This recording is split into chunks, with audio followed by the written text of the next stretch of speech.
All right, people, this is your boy Mad Mike coming at you guys with another episode of Friday Madness. All right, with my boy to my the right side. Who you be? As you probably know already, it's your boy KSTYLZ, the sixth man, chilling with my boy here, Mad Mike Sports, the mad scientist. Mm-hmm. But Matt Ryan lover. Yeah, the Matt Ryan lover, man.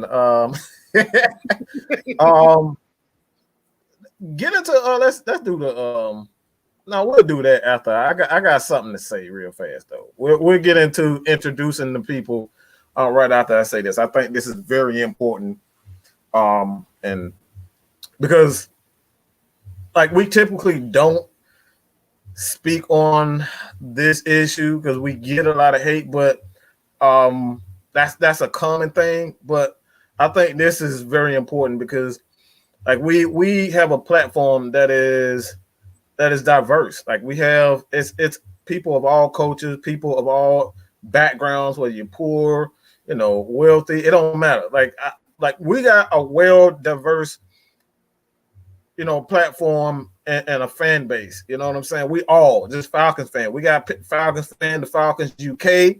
All right, those guys are great at what they do. You know what I'm saying? You got myself, you got Logan.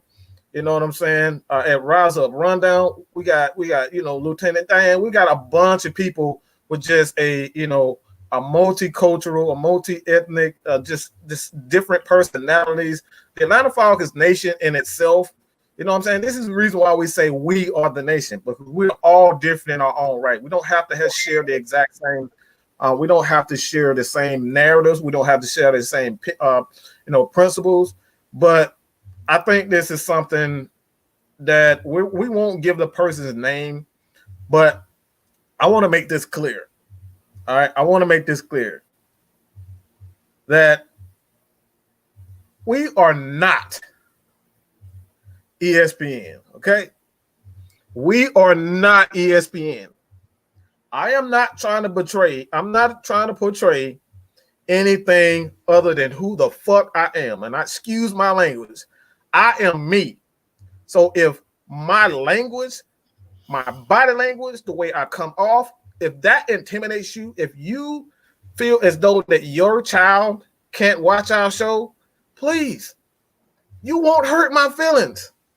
It doesn't hurt my feelings that you want your kids to watch a show. Not every kid can watch everything. We're not trying to cater to kids. Okay? We're not trying to cater to kids. But, right, you will understand that what we are here at Atlanta Falcons Nation, we are ourselves. And like I said, the comment was basically, me and Kstlyz are I won't speak on that, but me and Kstlyz are ghetto, okay? We're some ghetto. We as ghetto as it possibly can, okay? And like I said, that doesn't bother me one bit to say that I'm ghetto, because I know where I come from. I know where I come from. I come from the gutter. I come from nothing, and we making our way out of something. Like we're making our way out of absolute nothing. So what you have to say about us, man, that shit don't faze me one bit. But I will say this: if you feel like we're ghetto, and that's what it is, go to another channel. Like it's like I said before. You got Logan at the Rise Up Rundown. You got Lieutenant Dan on Twitch. Do their thing. You got Big Low. We got all these different content creators who do Atlanta Falcons Nation. If we don't fit your narratives, please get the stepping. All right? Get the stepping. Bye. Get the okay, stop what you got to do. Yeah. Like you said, we get it from all kinds of angles. As far as I just say about it, what I got. Don't project your feelings. on how you feel on us because you ain't confident in yourself. Like I said, I don't want to be ESPN. If I want to be ESPN, I'd go to apply for ESPN. Mm-hmm. This ain't what it's about. Like I said, people come here to listen to us talk Falcon football, but be as real as possible. Like I said, if you have a style that you rather listen to, you go find, like he said, you go find a creator that fits the style that you want to hear. Mm-hmm. If we, like I said, you call me, if you calling me ghetto, ain't gonna do nothing but me be the same. Right. Because at the end of the day, you still taking your time to watch us. And I know he's been watching us for a while because he's been reckless. But that's enough energy on him, though, man. Let's go ahead. Let's just talk to the people that's in here with us today. Yes, absolutely. Yeah, like I said. The thing about that guy, like I said, he wants, like I said, if he wants people to react to him and be like, oh, they attacking me. It's just one of those cases where you throw the rock and then hide your hand and act like you didn't do it. Mm-hmm. So that's all that is. But yeah, like I said, it wasn't so much, I want to let everybody know that watches us. It's like this is we're trying to represent all of us, like that's why we have different opinions, different people, different background, coaches, all of that. Like this is the reason why, I had to speak on this. Like, we have to speak on this because we want to represent everyone. All right, everyone. We represent everyone. Doesn't matter where you come from. Doesn't matter your ethnicity. None of that. Atlanta Falcons Nation is for all. All right, that's the reason why. So we love y'all. Let's get to this goddamn show. Yeah. We got the nation in the building. We got Floyd Downley in here. King Quest 710. Chuck Ford. John Kelly, what is happening? Eric McDowell Jr., Rodney Brown, we see you. Joseph Thornton. Dynamite in the building. Billy Mills, Andrew G, J Dog. I still got to get that damn name right. The Philion Denning. I give me a couple weeks. I'll get that right. Trey, Mr. Motivator, Atlanta Nation, Brandon Levy in here. Hey, Asia Green, Isaac Crimes. Hey, Mr. Motivator. Bills, the Nation, Humble Brando. Man, y'all in here heavy today. Chris Crash Bass. God, boy, J-Dog, Brian People. My boy Yasuke in the building. And wait a minute, we have a $5 super chat for Mr. Blackheart. Falcon Nation, stand up. Let's give these guys some love, bringing us the content we love and need. Absolutely. Appreciate that, bro. Absolutely. So, hey, J-Rock in the building, he in the chat. Like I said, hey, Jew Talk Sports in the chat. Miss Maggie T. Like I said, hey, what's happening, man? And like I said, I asked everybody in the chat too, how y'all doing today as well? What's going on, Mike? What you got for us? Well,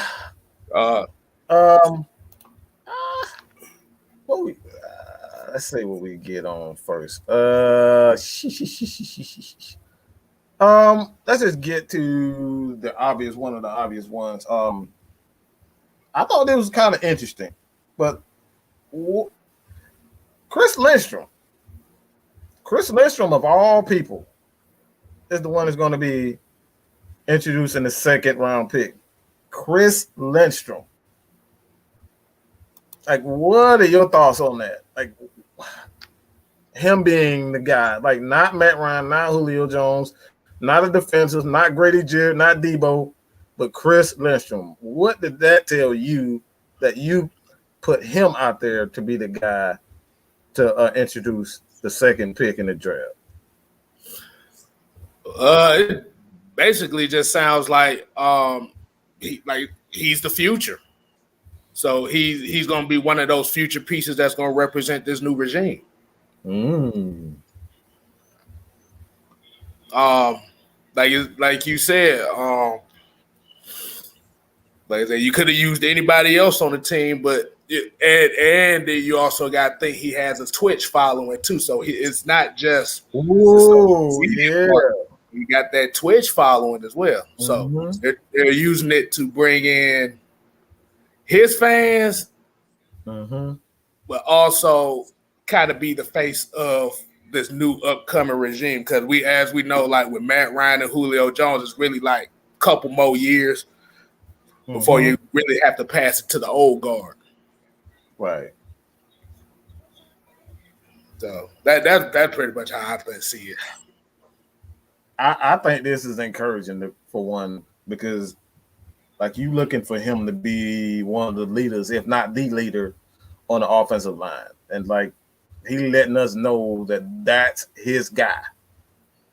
And one of the reasons why I love it so much is that like we've been looking for a while for someone to, especially on the defensive line, that it is that guy's building. But like he is the guy, when you think about this offensive line, that he's going to, model this offensive gameplay after. And if you know anything about, if you've done your homework on Chris Lindstrom is a guy, he is an absolute mauler in the run game. Like this dude is a monster. And I've done a film breakdown, so you guys can check that out too. But he's a mauler in that run game, man. And I think having Chris Lindstrom be more in the eye of the public, being more vocal, just that right there excites me, because like if you go back to even the Steelers, the Steelers back in the day, like when they had guys like Alan Faneca, even guys like, you would think that having a guy like Alex Mack, that he would be more vocal for the Atlanta Falcons, being a vet. Like, yeah, he did his job, but he wasn't as vocal. I think this is a good idea. Like he wasn't one of the guys when you look at the Falcons game, or even being a part of the the draft. Like you rarely saw Alex Mack speak. So the fact that I'm seeing Chris Lindstrom speak this early, man, I think he's going to put a lot of stock into this offensive line. And if this is a precursor for that fourth pick, I think you can already get the idea of where he's going with that. And a lot of Falcons fans ain't going to like that. Because they want a quarterback. Everybody want a quarterback, or they want Pitts. And if that thing that he's doing, I can only imagine on draft day, even if it is the second round, let's just say if it is the second round and something crazy happened, and they draft a guy in with that second pick, an offensive lineman, maybe a guy like Vera Tucker, man, you're talking about something exciting, man. I'm really excited about building the offensive line. I don't know about y'all, but I'm really excited about that, bro. Hey, you know what I say. You know what my 4 words is. My 4 words is run the damn ball. That's it. That's it. Run the damn ball. See, I think what the issue is, like you said, with building that offensive line, and like I said, I'm not talking about particular Falcon fans, but I'm just gonna say in the generality of it, it's not really like the sexy thing to do, because the offensive line doesn't really get love like that. But a great offensive line will take you a long way. Oh, Ju told me to say it again. Let me repeat it. Let me repeat that one more time. Run the damn ball. That's it. Run the damn ball. Exactly. But yeah, I think then, like I said, I just look at it as like he's trying to establish like a new face, a new face of the team. Because you want your offensive lineman to kind of be God damn it, Mr. Lee talking about say it again. Say it again. Say it again. Say it again. You want me to say it again? Run the damn ball. That's what we need. Hey, if y'all like that, hashtag put in the chat, hashtag run the damn ball. Run the damn ball. So hey man, I love it. I love that physical style of football. We need, like I said, man, we need to get back to that. You know, that's what we were. That's what got us to 2 Super Bowls, running the ball, establishing that balance, man. It's like even if our defense wasn't that great in 2016, but we still ran the ball. That's what's important. Got to have that balance, man. Exactly. I miss them days. Because it's like ever since that Super Bowl year, since Kyle Shanahan had left, it seemed like you tried to go for more of this this super high octane pass offense where got Matt Ryan throwing the ball 600 times a year. Yeah. Don't win games like that. I don't care what quarterback you got. You don't win games like that. Can't win. We saw it with the Chiefs this year also. The Chiefs, you know, they started off okay, but so like you saw in the Super Bowl, they tried to run the ball, and now here we go again. Oh, my bad. I'm laughing at Atlanta Nation's damn profile, but he got Stephen A. Smith on there. Oh Lord. Look at all hell. I'd laugh at that, man. We got some run the damn balls in the chat. We got some run the damn balls. Hashtag run the damn ball. That's what we need to get back to in it. Hey, I love it, man. Cause I just want to see a physical style here in Atlanta. We haven't seen a physical style in damn near 13, 14 years. And even before that, we hadn't really seen it since '98.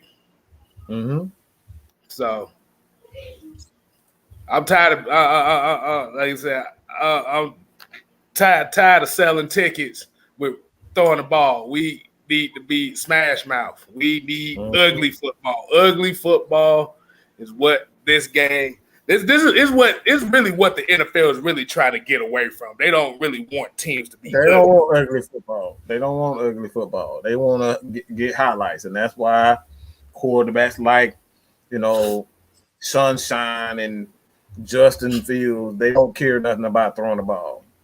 They don't care nothing about throwing the football. They want exciting football. Right.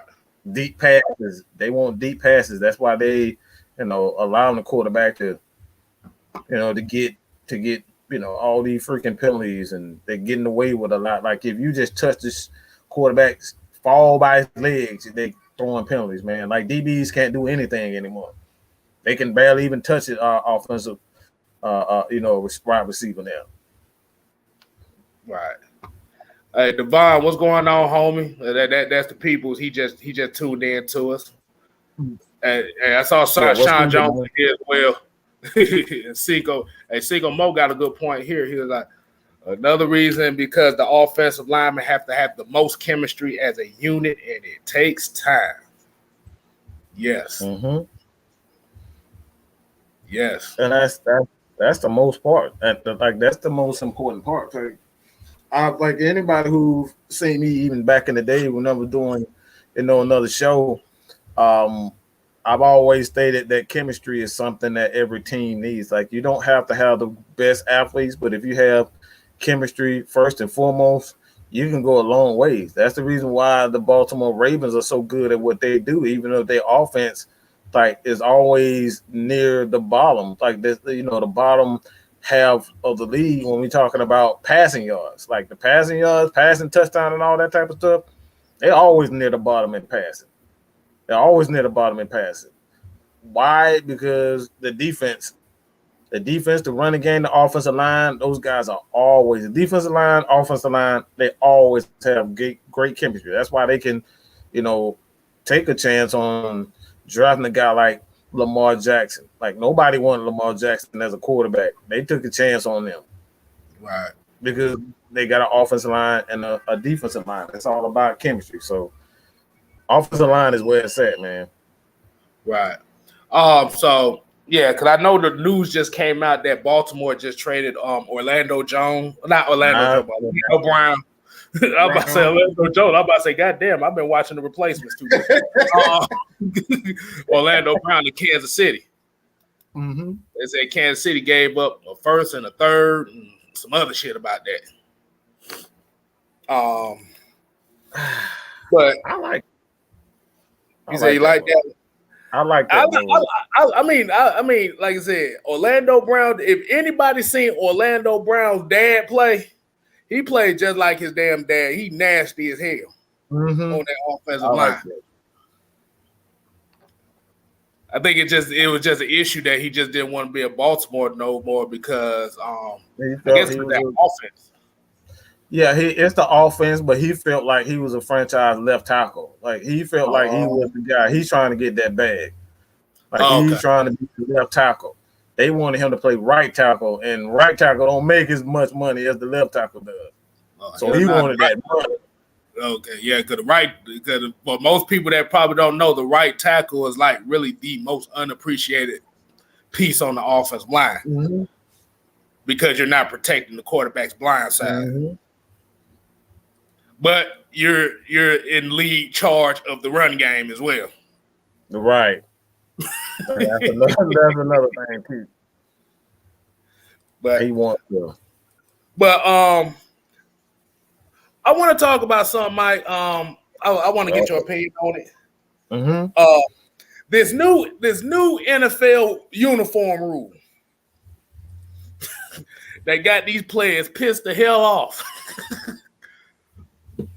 I don't know if, like I said, I know you probably have heard, and I don't know of a lot of people in here that really heard about it, but basically the NFL so they passed a rule that now all players have the possibility of wearing single-digit numbers. Right, Mike? But there's a kicker to that rule, though. Do you know what the kicker is? I don't.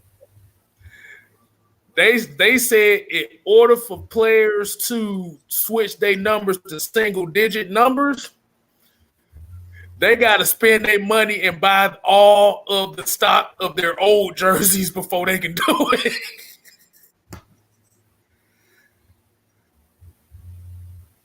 I mean, how much? What are you talking about? How much you got? Like, I don't even know how much that is. Like, oh, it depends on the player. Because, like you said, a guy like a Patrick Mahomes or Tom Brady that has to have damn near unlimited stock because they're like very popular guys. If they wanted to switch their numbers, hey, they said Dalvin Cook paid about $1.5 million to possibly change his number. I mean, I don't see nothing wrong with that. Like, like if you from the hood, what you do when you get a bunch of jerseys? What the hell you do? You go in the goddamn corner. You go to damn Chevron. You go to Walmart and stand outside all that long and try to sell you some jerseys. So you just gotta hustle. I don't see nothing wrong with it. Maybe that's just me. No, I think what the issue is, Rob, people mad because they felt because like players literally have to buy all of their jerseys out of stock in order for them to do it. I feel that. But again, if you are a businessman, if you're a businesswoman, why is that an issue? Get someone, you have an assistant, you are Tom Brady, you are Julio Jones, you are whomever the player is. If you're that popular, you should not have any issue selling a jersey and getting the money back. So I don't these are just spoiled players complaining about nothing. Hustle. Hustle. Do like Master P. Sell that shit out of your trunk of your car. Y'all gotta go to the hood and sell it. What's so difficult? I don't see the problem. Yep, that flashback sale. Flashback sale. Heck yeah. Sell the jerseys, make your little money. You know what I'm saying? Hey, I got that flashback sale for you. You know, going for the 50% off. Get them while they hot. We got the first lady in the building.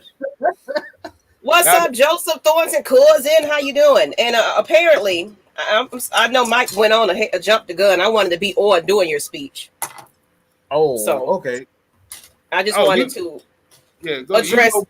go ahead. Address as the first lady, because this is me and Mike's operation.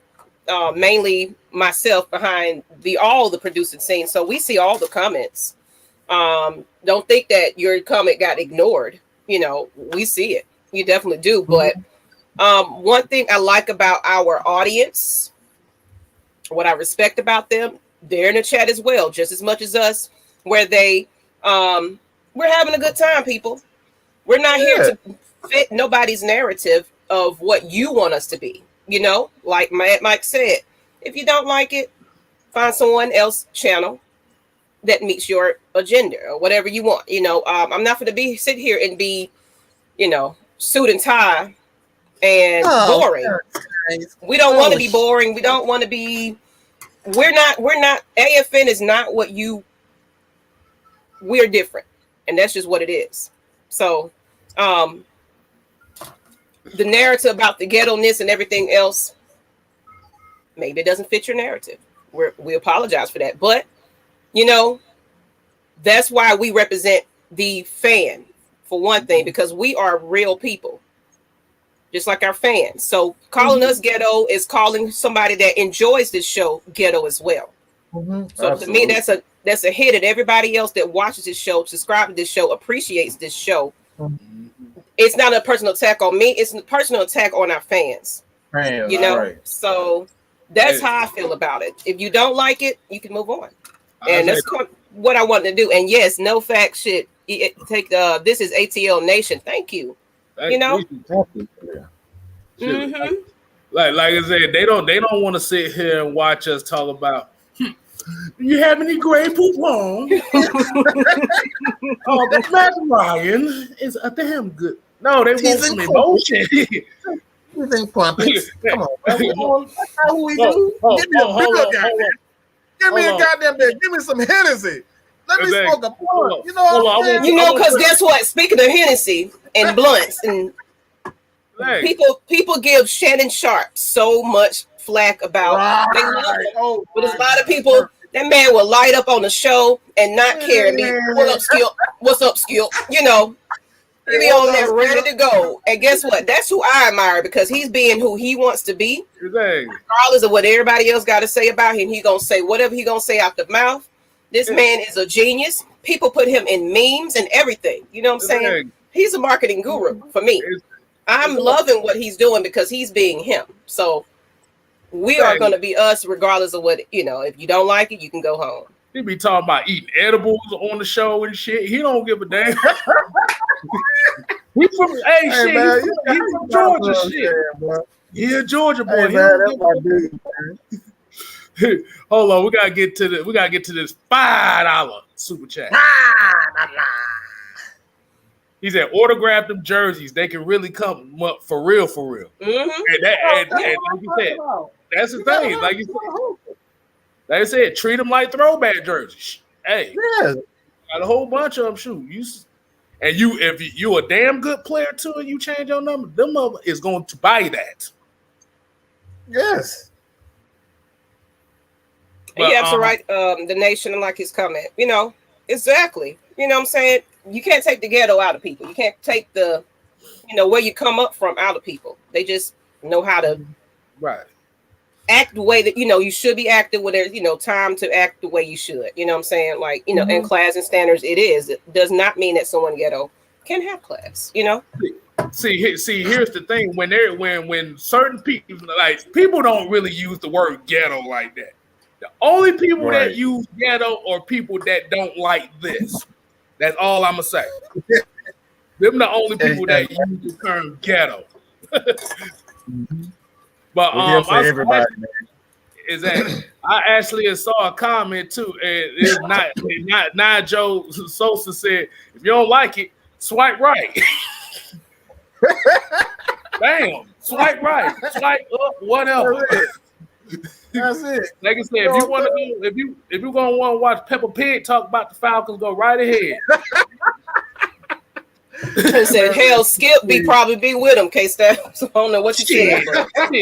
Shit, Skip smoked both blunts to Shannon Sharp. I don't care what nobody say. The bullshit that come out his mouth. Oh, he smoking good shit. I love it. I love that rawness from Shannon Sharp. I really do. That's why I go watch him over Stephen A. Because Stephen A. is just a hollering fool. The only thing Stephen A. does is out yell everybody. That's his only thing. I'm like, well, let me tell you something about this, brother. I'm like,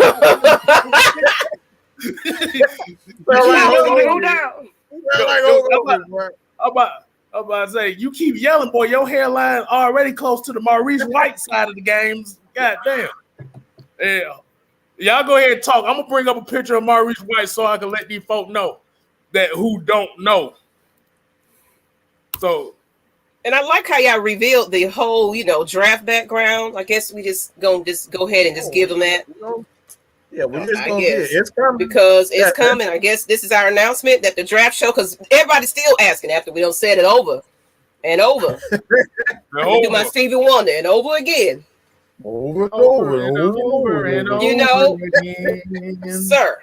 Yes, we are having a draft show. Okay, so please, make sure y'all tune in. I think we're gonna probably come on a little bit before the show so we can kind of cut up and get y'all expectations. We're gonna have fans on. But hopefully we have a couple of special faces as well. But if not, it will be us after the food, tailgating, eating, drinking. We're kicking it back with you guys that night. Okay, so it's not going to be your standard show. It's going to be we're watching it with you, and it's going to be live commentary.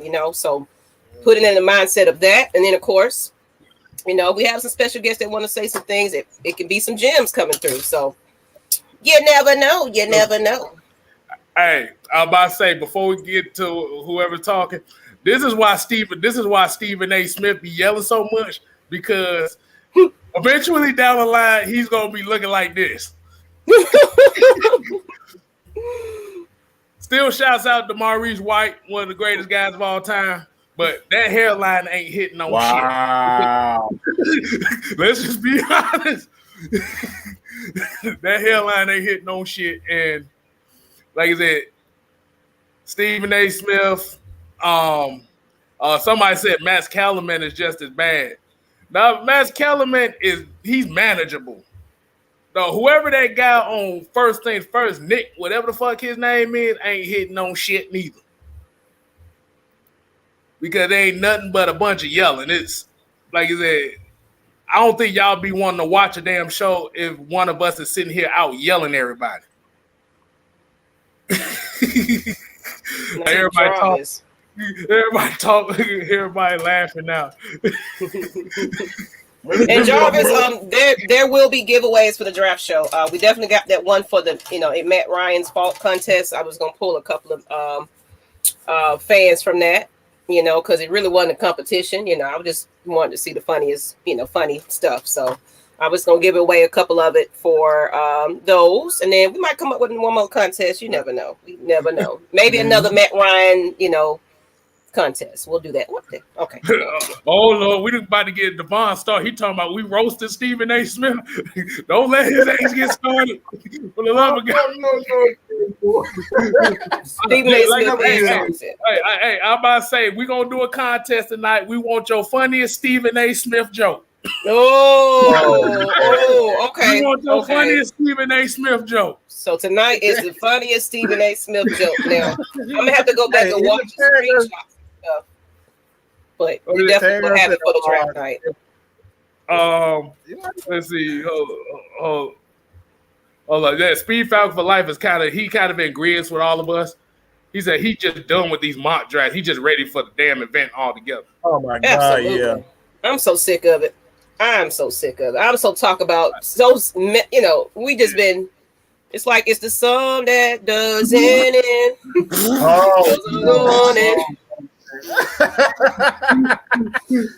Wait a minute. I want to hit the conversation. Do y'all see Keyshawn downplay Cowboy? Man, Keyshawn Johnson, like I said, and like I said, respects to him because I know he just recently lost his daughter.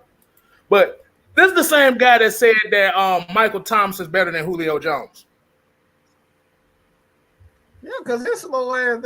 Because Michael Thomas is his nephew. So in his eyes, Michael Thomas is the best receiver in the league. They're talking about that. But he didn't like him. Slow as dirt. Both of them slow as dirt. Isaac Krause said, he said Stephen A. sneezed and his hairline went backwards. That's what I'm saying. I'm gonna get these. Yeah, we're gonna pick the best comment for that one too. So y'all go to. I'm gonna put the group. We need to go to the group right now. I'm gonna put the group chat. Join Atlanta Falcons Nation group. We are a group of 19K right about now. Join our family over there, and look at the Let me take this one down. I'm not gonna make that announcement. Yeah, I'm gonna take that off as an announcement. The post is pinned in the group. Go and comment on your best. It's Matt Ryan fault pictures, as well as we'll get this one for the contest as well. Oh shit! Hold on, wait a minute. Cartier Walker came out and said Keyshawn Johnson was the worst Buccaneer player. Never liked him. Damn, he wasn't really hitting no shit in Tampa Bay, no way. But all he did was Kstlyz. He was a little sprint boy. Let's be real. That's who he was. He was a boy. But look, somebody said Stephen A. forehead look like the back of my hand.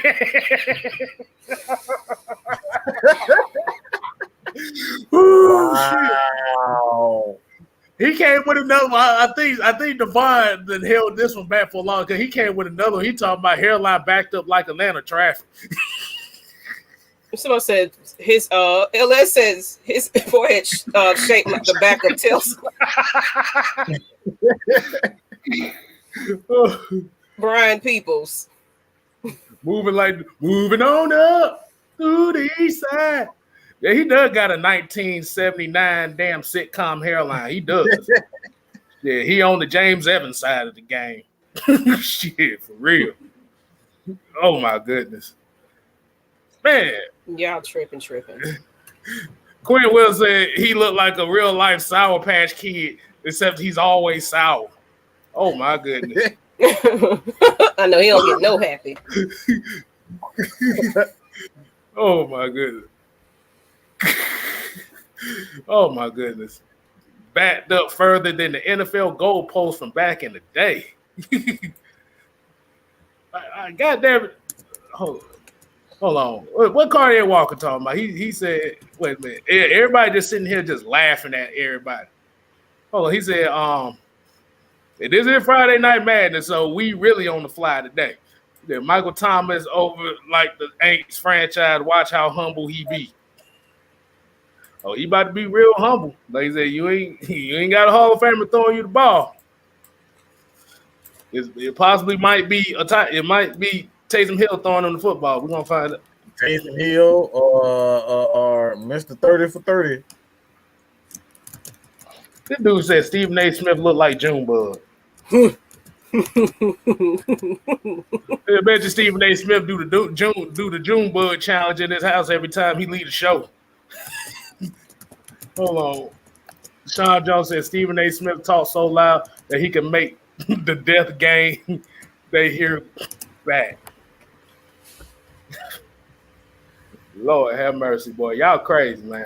Y'all drop those questions though in the chat as well. Yeah. We definitely gonna need some questions, draft questions, whatever the hell y'all want to talk about. But we get back to what we were talking about. So yeah, the jersey changes. Yeah, I look at it like this. Hey, throwback jerseys. Shoot, you got about $300 worth of jerseys that you could up price to about $400 if you're good. Now, if you just know somebody that don't play and nobody buys them, Then you shit out of luck.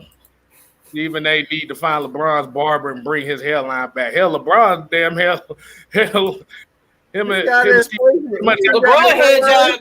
LeBron hairline is a wipe and go itself. I don't think he want to go to that barber. Oh my god! I don't know what he's talking about. LeBron ain't got no hairline. Shit, that barber uses Nair. That's what that issue is. Okay. Okay, let's see. We got Mr. Motivator said, who y'all want in the draft right now? I'm gonna leave that question. Let y'all go ahead and hit that one up first. Who do y'all want in the draft right now, as far as the first pick? I already know. I'm sorry, I'm multitasking. I want Kyle Pitts. That's who I want. I don't want a quarterback. I want to trade back. It's either really, honestly, I'd rather us just go ahead and just trade on back. But if we're gonna stay at 4, I want Kyle Pitts. Okay, Kyle Pitts. What you got, Mike? I'm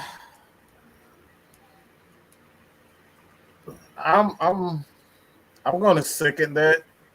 But for another reason why, I think we can get at least 4 to 5 more years out of Julio at a discounted price if you keep, if you draft Kyle Pitts and then you use Calvin Ridley as the guy that's going to be, taking the deep shots.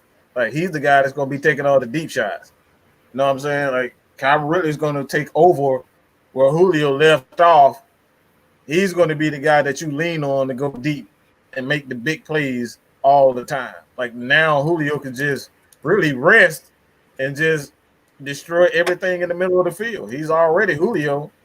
He's already big, 230, 220, 230, 6'3", can run a 4.3, 4.4. So it's like he'll destroy linebackers and safeties in the middle of the field. So it's like, I think Kyle Pitts, man, when it all comes down to it, man, I don't think if we're forced to stay there, I don't think there's a better guy for this team right now that's going to give us immediate impact. We need immediate impact. I don't think an offensive lineman is going to do that. I don't think Sewell is going to be an immediate impact for the Falcons, because even he's going to be learning, because we're going to go against guys like Shaq Barrett and then Dominican Sue, Jordan, Cam Jordan. Like, those are very good defensive linemen.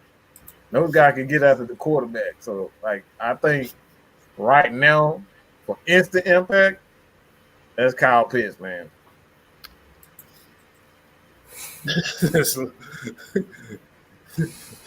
I'm laughing at Ghost Pepper talking about Stephen A. hairline was there when Moses parted the Red Sea. What did that? Put that up there. I had that one up here. Oh, okay. And letting y'all know, the first lady, if, like I said, if you make a woman laugh, you in there. So you better be making her laugh with your best ones. Just saying. But yeah, like I said, if you stay at 4, like they said, the best value you're going to get at 4, especially if you're talking about for the winning for the now and the future, is going to be Kyle Pitts. Mm-hmm. I love Penny Sewell, but the only issue is we don't know his history of being able to switch to guard, because you're going to want somebody that's going to be able to make an immediate impact. I mean, like I said, you still have Jake Matthews, so he's there for about another 3 or 4 years. Mm-hmm. And you don't want to be shuffling offensive linemen trying to figure out who plays good where. Because, like I said, Caleb McGarry would be a perfect guard, but we don't know if he plays guard well because that's not in his history. Mm-hmm. So I'll take Kyle Pitts in that one. At least I know that you like you said, when Julio was done, you have a weapon that's set there for the next 5 or 6 years. The nation want us to do rounds 2 through 7. Oh Lord! ain't doing. We're not doing no more mock draft. Hell no. We got 1 week. You can wait. No. He said he wanted us to live. He wanted us to do a live show on rounds 2. A live show? Look, we'll see. I can't make no guarantees. I know. Rounds. What is it? 4 through 7 is going to be kind of a stretch because ain't nobody know half of the ones that going to be drafted in the 4th and 7th. It's going to be a stretch only. I think that's what it is because they're going to be like, you know what? And they probably, you know, around those rounds, it's just a little ticker at the bottom. This person got drafted, so I guess they want some comments, commentary. I don't think y'all want to be watching 3 or 4 hours of Mel Kiper Jr. speaking on prospects. I don't think y'all want that. You try to create a whole row session. We sitting there talking about Mel Kiper talking about some damn picks. Let's see. Jonathan Simmons said Stephen A. hairline looked like a Swisher split. What the? They let you know who the real smokers are talking about a Swisher split.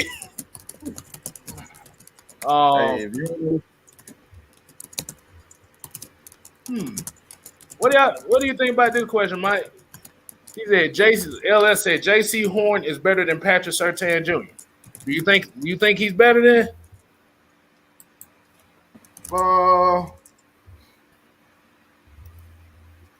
I don't like. You already know how I feel about draft, like scouting players. Like I don't think there's a reason to even say someone is better than that guy. Like J.C. Horn, very good. Surtain is a very good. And both of those guys had good, decent front seven. So it's like you get in the NFL, man. This is the best of the best. I've seen like big time corners come out of college and then they get to the NFL and then they absolute dumpster juice. So it's like if you want to, I can compare skill sets. Like if you want to say that as far as their skill set, he do this better than that guy. There's some things that. J.C. Horn is better, is being more physical, so he'll fit a certain style better than Surtain will. But I don't like especially corners. Because corners, like I said, man, everybody thought your boy, and I still don't think I don't think he's as good as people thought. I would have never gave him Jalen Ramsey $100 million. I don't think he's that good. He's benefited from having an elite front seven everywhere he's been. That Jacksonville Jaguars defensive line, those boys had like Dante Fowler was an afterthought on that team. Right. He was an afterthought. Right. You know what I'm saying? So it's like I don't think corners in the league it's difficult to say who's better than him. I think it's more so a style.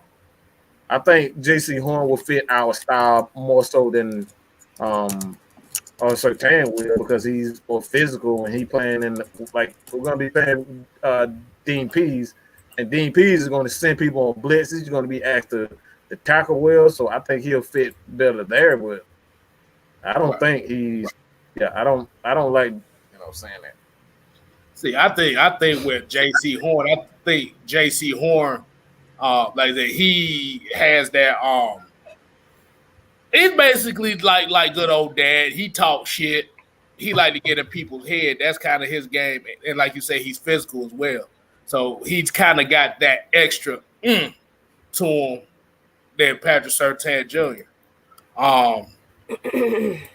We don't need enough. Like you said, and that kind of goes into a question that I saw just now with Rodney Brown. I want to go into this question. He was talking about if we get screwed by Shanahan and he takes Pitts, what's the second option, not a quarterback? Trade that pick back. Trade it back. I saw someone else in the chat say, let me go back to it. Somebody said Kyle Pitts or someone else. Let me look. Mike having some issues. He'll be back. I'm good. Yeah. Well, you pros, but the thing is, from Surtain to J.C. Horn, like I said, you can't go wrong with neither one of them because they're both SEC corners. So they see a lot, and you got to be physical. But the issue is you don't want to be one of those cases where I'm gonna use an example here. Jeff Okuda. I don't think anybody remember that name. People don't forgot this dude was even in Detroit right now. Mm-hmm. And he was supposed to be the best thing since sliced bread coming out. I give you another. I give you an Alabama corner that they hyped up so much, and then ended up being a bust. I don't think anybody remember D. Milner. So I think, like I said, most of them will be all right though. But if Shanahan picks Kyle Pitts at number 3, and he did all that trading up to do so, that 49 franchise gonna be screwed. A damn idiot. That's why. But I would trade that, like I said, I would trade that pick back. I would do like I said, Gregory Rousseau, if he's there, if you trade back and you be able to get a Gregory Rousseau, Zaven Collins, whatever, like that would be my choice.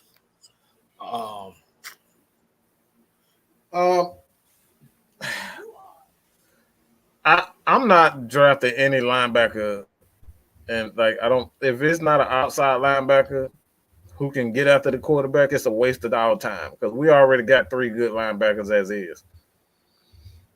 So like this lineman better be able to get to the quarterback.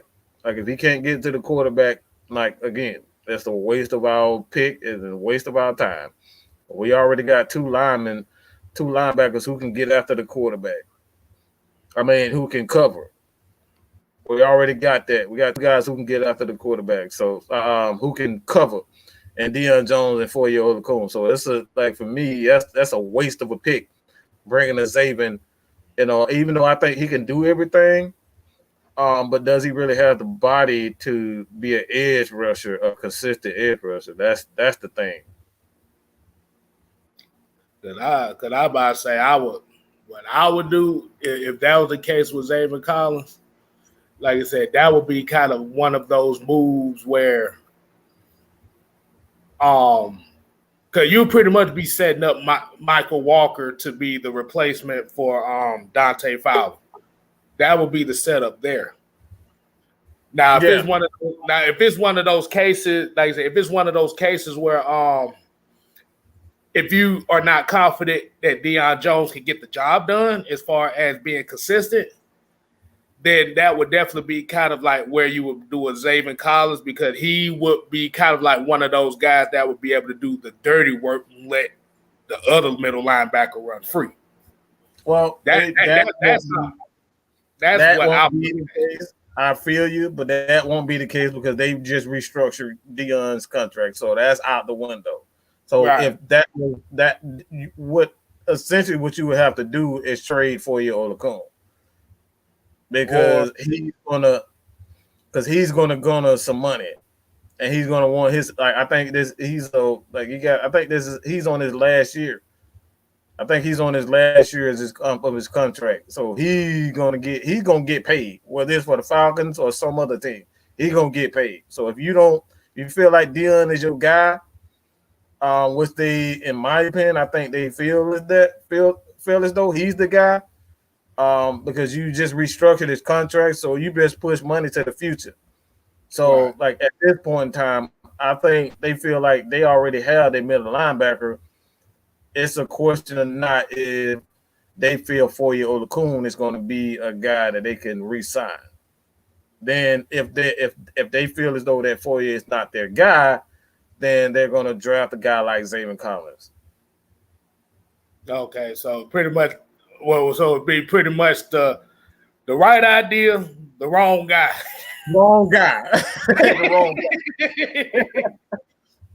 But at the end of the day, we still here. Like I said, we don't agree. Like I tell people that we don't agree on everything. We actually agree, but just the wrong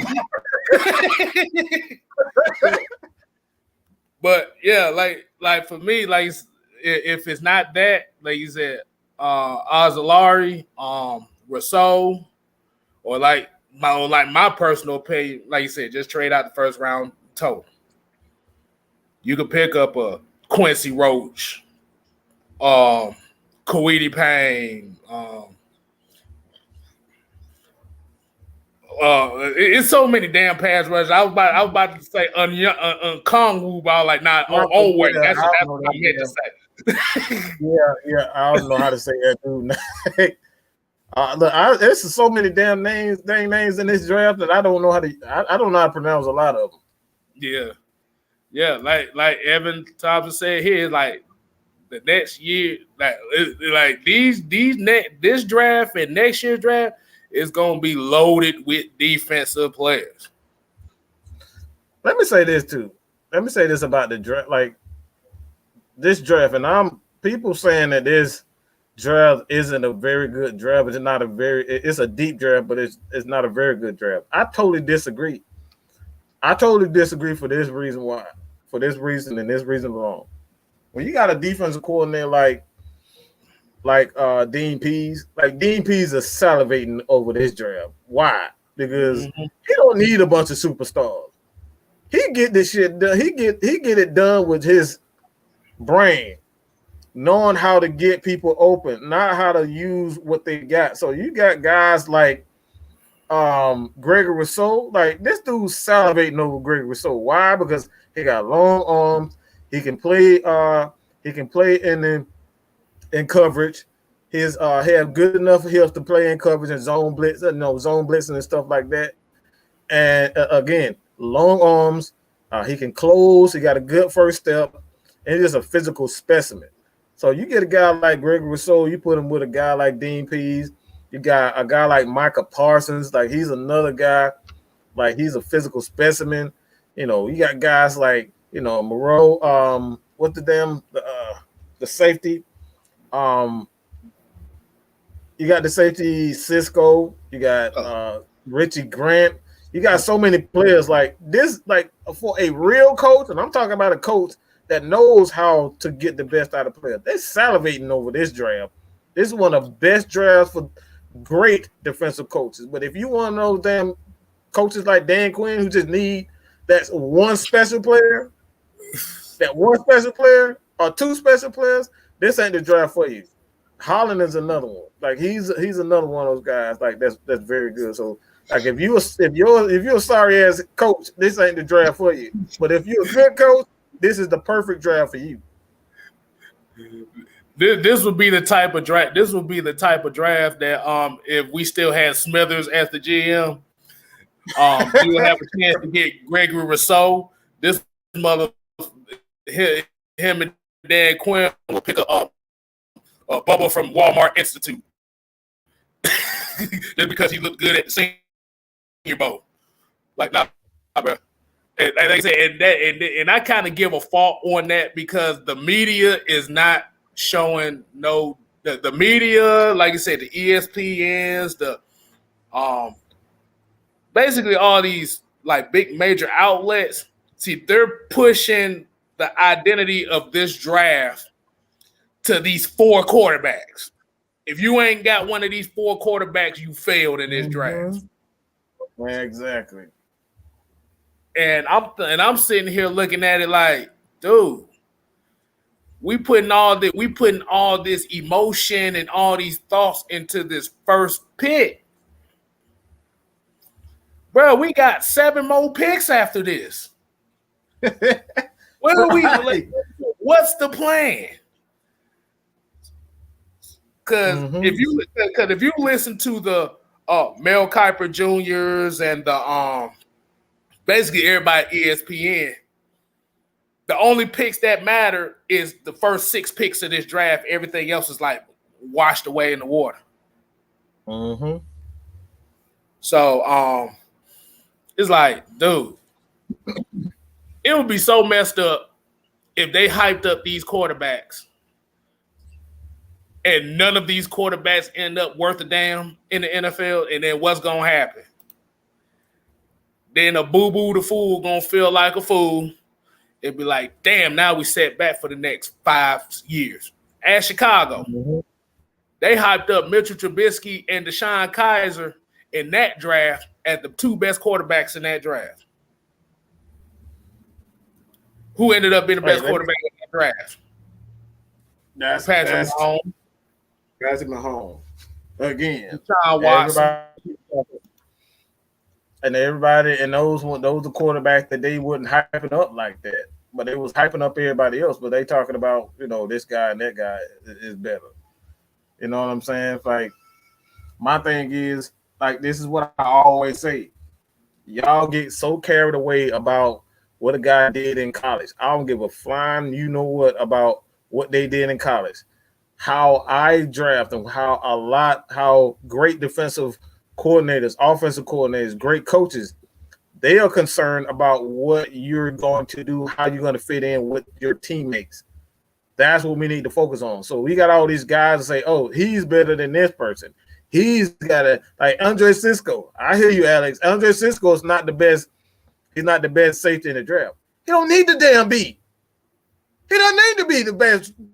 Who the hell thought that Bob Sanders was going to be one of the best safeties coming out of his draft? Nobody would have thought Bob Sanders was going to be that.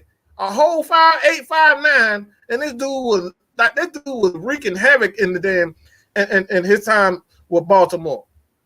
The dude was wreaking havoc, and you're talking about nobody would have said he was the best.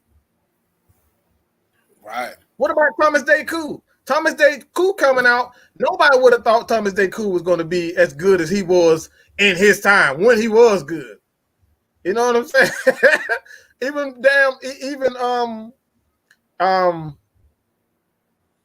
Willie Moore. Nobody would have thought Willie Moore was going to be as good as he was. Yeah, they thought Willie Moore was going to be a transitional linebacker. Yes. And that's what I'm saying. Like it's about fitting these guys in a system. That's what the draft is about. It's not, we're going to get the best player available. That's why Deshaun Watson went to where he went. That's why Patrick Mahomes went to the Chiefs, because they needed a guy that fit well with the offense that they wanted, that he wants well. That's what great coaches do. They fit players into the scheme and get the most out of their players. Atlanta Nation said here, according to the news outlet, if you don't hit on your first round pick, it's over. No, it's not over. That's what they say. It's not over. But the thing is, like you're if you're in the first round, you're literally picking one of the 32 best players on the board. Like good G, and I'm gonna have to give my credit to how New England used to run their operation. You know why New England was rotating? Why New England was always good so many years?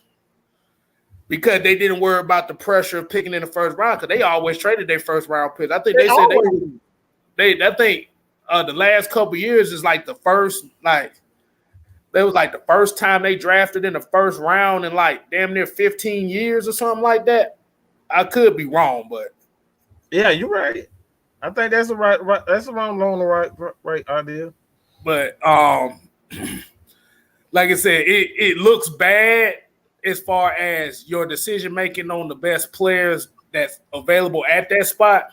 But any good GM, any good scouting department will tell you that your drafts are won between rounds 3 and 7. Mm-hmm. Big load coach. I want to speak on this because this is I kind of spoke on this. KSTYLZ probably know this, but I said this. What I like most in the safety, especially safety of today, is that you don't have to be the biggest. You don't always have to be the fastest. But what I like about Cisco is what you cannot teach is you can't teach instincts. This guy sees things and he reacts a lot faster. Now, KSTYLZ probably looking all crazy right now because he knows what the hell I'm going, where I'm going with this. This dude, his instincts are just incredible. You cannot teach it the instincts that he has. Does he have the best hands? Does he, hit the hardest? Probably not. But one thing I always say in a safety, Like even Honey Badger. Honey Badger is the perfect example of this. The dude's small. Honey Badger ain't all that damn big, but he's always in the right spot. His instincts are just one of the best in the NFL as far as his instinct. And he's always around the ball. This is what Cisco is. Cisco, if you look at his tape, just look at his tape. He's always around the ball. That's what you want in your safety. How many times have we seen Ricardo Allen a split second too late, 3, 4, 5 seconds too damn late? Like he's always late on everything. All the damn time. All the time. But when you get a safety that's always in the right spot, even if he just runs a 4-4 or 4-5, Cisco is always around the ball. You don't have to be the fastest and the most athletic as long as your instincts is like top. That's why guys like, I know you remember this guy, Aeneas Williams. Oh my God! Oh Jesus Christ! His athleticism went away. When his athleticism went away, guess what? They turned him to a safety, and what he do, K-Style? Knocking blocks off. Yeah, man. Who was it that he knocked the fuck out? Was it Steve Young? Yeah. I believe it was. But it's instincts, bro. It's my instincts. See, yeah, like you said, and Cisco has it too. I feel like Holland got those instincts too. Like as far as being, yeah, because out of all the safeties, and I know probably gonna get some disagreements on this, but from what I've seen, is he pretty much is around the ball too. He might be one of the better man cover safeties in this draft. Now, is it going to be contributed to the competition that he played against? We don't know. But like I said, it's going to be based on the system. Like you said, your safeties ain't got to be no big hitters no more. The game is not built for safety to be big hitters no more. They can be hitters, but you want your safety that can cover. Now, Cisco got that, but I think the only knock on him is the injury issues. Like he got injury history. That's why Cisco kind of falling into that third round type of thing because he got the injury history. But when he plays, he's kind of on the Kevin Byard side of the game. I don't think anybody know who Kevin Byard is. Dean Peason had him for about a few years. Oh yes, I know. I know y'all know, but I'm talking about the general public. Don't know who Kevin Byard is. Like I said, like you can't go wrong either way. Even with Richie Grant, you can't go wrong. You got safeties in this draft. Absolutely. Even the damn safety out of Florida State, big Cam Chancellor looking ass. I don't know how to hear you say his name. Nazaruddin. Yeah. Nazaruddin. That dude is 6'5", 240 pounds at safety. That is a outside linebacker. Yeah, that dude is humongous, man. That dude is humongous. And Ice Cream Man said the safety from Virginia Tech is the same damn size. I'm like, damn. But like I said, Dean Pease, if they get any say in this draft and any one of these safeties, he's gonna love it. Oh yeah, he's gonna love it because we done dealt with Keanu Neal, who can't cover worth a damn. I love Keanu Neal, but his cover skills and ball skills have been suspect for the years we done had him. Ricardo Allen had one good year, 2015. We can't get like I said, we can't get worse than that. I'm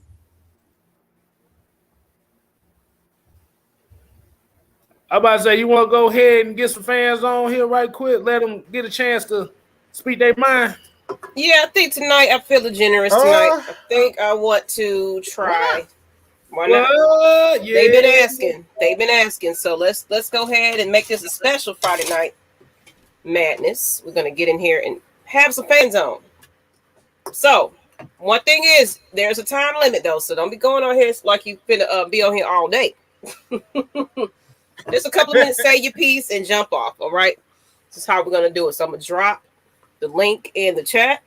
And I see y'all already salivating at the mouth right now. I see it.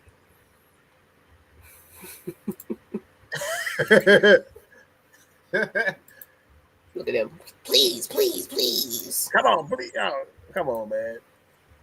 Yeah, say what you gotta say and let that be it. I see some folks saying big low. You've been waiting. I know you've been waiting, Alex. Let's go. I got a couple of requests lately, so let's go ahead and do it. It's the draft, the week before. Well, not even. We're less than a week away from the draft now. Less than a week, yeah.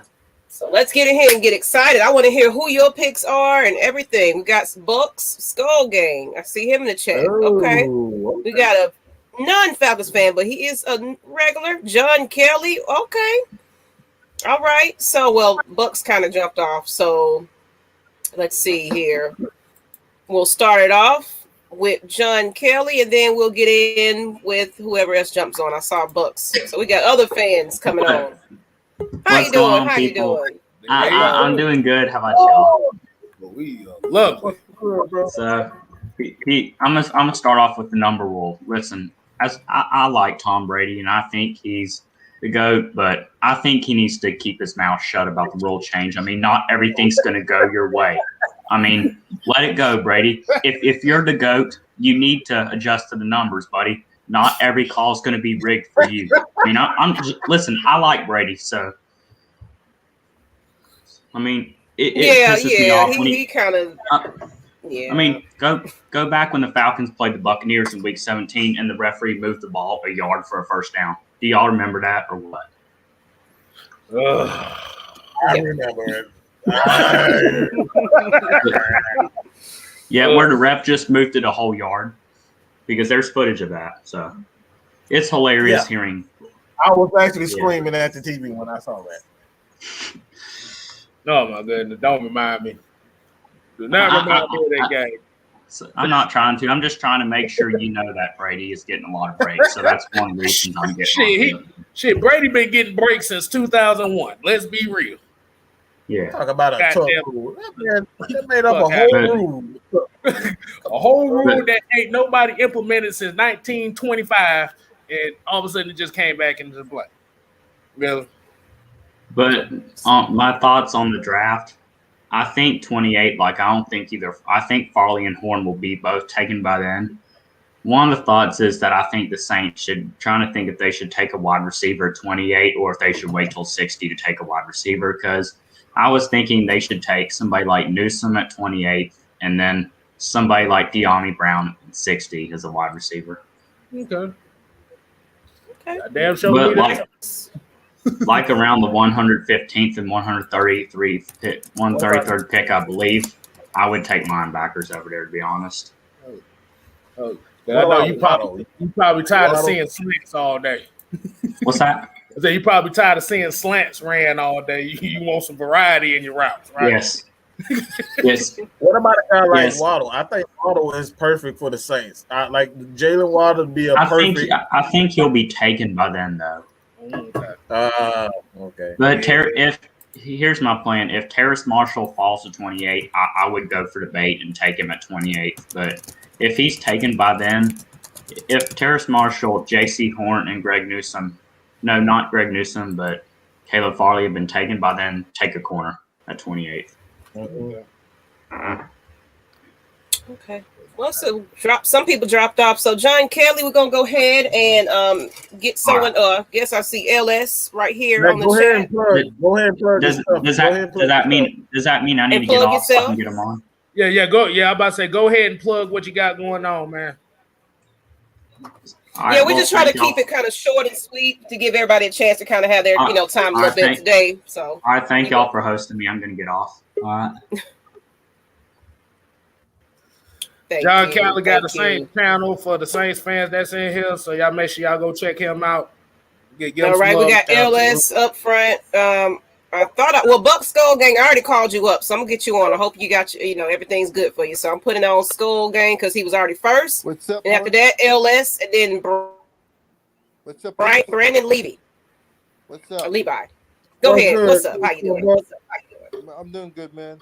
I think the Falcons could draft two options: a quarterback and a tight end. Why quarterback? Okay.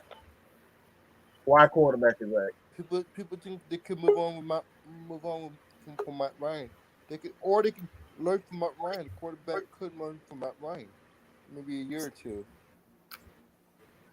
Okay, so sit behind Matt Ryan. Okay, and you're a Bucs fan. That's okay. Yeah. So you think that we should go quarterback or tight end? What about yourself? What do you think the Bucs should draft? I think with your picks. We have luxury. I heard the Bucs could trade up in this draft. We could trade up picks because we got our whole starters. We got a bench. We could actually trade our draft picks and move up, package our picks. Because we're looking for. Okay. I heard we can get maybe Phillips at 32 or running back. Or I heard maybe receiver. I think you should get a receiver. I can see a receiver. Huh? I can see the Bucs taking a receiver because I don't know about AB coming back. He looked old last year. Yeah, he did. Yeah. You gonna definitely need some younger bodies. Would you pick Tooney or the boy? You said 24. You're breaking up a little bit. I'm sorry. You said y'all about 24 on the board. Or maybe number 32. Would you pick Tooney at number 32 or more? The boy Moore. Want to see him more? Wanda Moore? Where more? Or Tooney? Or Tooney? I don't know. Yeah, I that's a difficult. Where would you guys go? Who do you think the Bucs would draft a safety? I probably would say a safety to go with Winfield. Like that, if you want to get another championship, I would get another safety if I were the Bucs, because you're not like on second thought because Brady's not going to be on forever. So how about the safety you was talking Brady's about? not going to be here forever. Who's that? How about Kisco, the safety guy was talking about earlier? Kisco. Oh, yeah. I can see Cisco, but I want Cisco. So no, hell no, y'all can't have Cisco. Yeah, I'm about to say. No, y'all can't have Cisco. Hey, Bucs gang, we're gonna go ahead because we got a lineup behind you, so we're gonna go ahead and just Thank you. You want to drop anything for yourself? You know how they can find you. Anything you want to promote? You're welcome. No, you're welcome. Okay, thank you. All right, we're gonna bring on LS. Everybody, like I said, we just come on, say what you got to say then, because we got to line up. So just say how you feel. We're bringing on Mr. LS, Mr. Regular. What's up, y'all? What's going on? Man. My thoughts, what I'm saying, like 4-pick Kyle Pitts or trade out the first round unless you could just, when you trade down, you know what I'm saying, you find they find somebody that they actually like. Because it's a lot of players in this draft, you know what I'm saying, you can pick. I say like in the later rounds though, that's what my interests are. You know what I'm saying? Like if we was to take like a quarterback and it's because we ain't got nobody behind him. You know what I'm saying? Like we ain't got no backup quarterback. Somebody like I like Desmond Riddle. I think he's a sleeper. You know what I'm saying? Like I think he's a real sleeper. I don't think people really know, you know what I'm saying? They really paid attention to how they kept playing out there. Like when he played against Georgia, I was shocked. Like Georgia they defense ain't nothing to play with. You know what I'm saying? Like he really did his thing out there. I like his mechanics. And as far as like safeties and cornerback, remember I said like the J.C. Horn and the Patrick Surtain. The reason I like J.C. Horn better than Surtain because a lot of times when you looked at the picks, and stuff that Surtain got, they were mostly overthrows or underthrows. You get what I'm saying? Right. Like J.C. Mhm. Horn, he takes it. He took those. Mhm. You know what I'm saying? Like that's why I liked him better. But like, I want y'all to think back to remember when we played LSU. Y'all remember that? Right. Now remember the Bulldogs. We had no pressure coming from Mhm. the front, but it took Mhm. Joe Burrow forever to find somebody. And you know who Right. stuck with Jamar Chase? DJ Daniel. DJ Daniel gave Jamar Yeah. Chase a lot Yeah. of trouble. A lot of trouble. They did. They did. And Richard LeCount, I know he got hurt, but I don't think his injury was nothing like that because he came back, you know what I'm saying, pretty quick. But the thing about him, they had been scouting him ever since his sophomore year. And the thing about him, Mhm. even though like he increased his tackle ability, but he was always to the ball before anybody else on the team. It didn't matter, passing or rushing. You know what I mean? Like the safety, we got a lot of. Oh yeah, receiver. I want some speed, man. I want somebody that can get down the field. I want a threat. You know what I'm saying? And I ain't gonna lie. Right. With it. Yes, sir. Look, I'm gonna tell you something. Marquez Stevenson, that is speed. The dude from Purdue, that's fast. I seen cats Yeah. already in pursuit of Marquez Stevenson, and he was at a standstill, and he still ghosted everybody. Bye-bye. I like that. He did it. That's who I want. Bye-bye. Hey, LS, I was about to say, you just said one of my favorite quarterbacks for next year, to be honest with you, because I've been high on him for like the last couple of years, Mr. Desmond Ritter. So I'm telling you, I feel you on that. I'm telling you, he is ready. Because I like quarterbacks who run systems that involve 2 tight end sets. So yes, Yeah. exactly. Yeah, and you had to go through he had to go through his progressions. You know what I'm saying? And he puts the ball on the money, and he can run. He evasive. I think if he sat behind that, if he brought him over here, one thing it acquired the crowd, and everybody is not going to expect him to play fast, so he's going to be able to sit and learn. And then Matt Ryan ain't going to be like, okay, I know. Well, I ain't worried about this cat. Nobody trying to put him on my job, so he might work with him. Right. All That's right, my thoughts. LS. Thank you, sir. We got to get to the next person. You can hang in the back if you want to, but I'm bring up Alex. I'm gonna put you off the screen, but Alex, Right, you next. You next. Thank you. You want to pin something, shout somebody out before you you good? I got too much. Nah, I'm cooling today. Okay, all right. So we're gonna jump you off the screen. We're gonna bring up Alex. Get everybody enough time for themselves. Get you the spotlight. What's up, Alex? How you doing? Hey everyone, much respect for There you go. someone. I really appreciate it. I also heard that you were in the healthcare field. I have a lot of respect for that because my mom is actually in the healthcare field. Yeah. I like that connection. But yeah, so I think you guys know that I've done mock drafts. That's kind of my style. That's kind of my thing. And yeah, so what I've tried to pride myself, or at least challenge myself to do, is do a whole bunch of mock drafts and see, the possibilities and which ones stick and which ones fit. So, I know it may seem like I might be against Kyle Pitts, but I think Kyle Pitts is a great player. He's a phenomenal player. As a matter of fact, I feel like he's probably a better route runner when he's out wide than when he's probably playing tight end. But I just personally think that, I think Sewell can play guard. You know what I'm saying?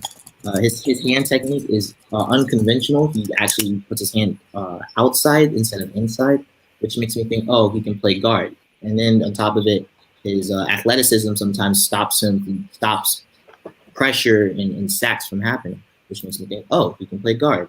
And then it's just like a whole bunch of things. His natural strength, his natural athleticism would be probably even maximized at guard. People have said, when he plays tackle, when he starts to get older and the wear and tear starts to get on him, it may be a better fit towards guard. But if you already have him at guard, what is the problem? He already has like the hand placement that kind of like feels like he's a guard. And I feel like Caleb McGarry, honestly, could maybe even play guard too.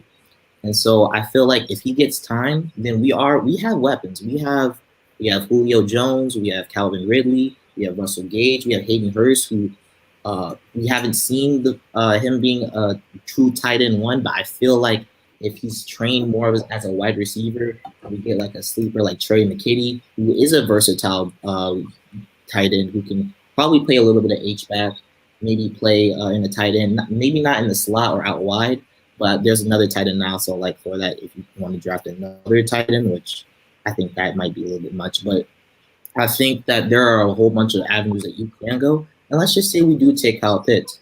In that case, maybe if Brady Christensen falls to the third round, that would be crazy great because I like him a lot with his hand technique. It's amazing. He reminds me of I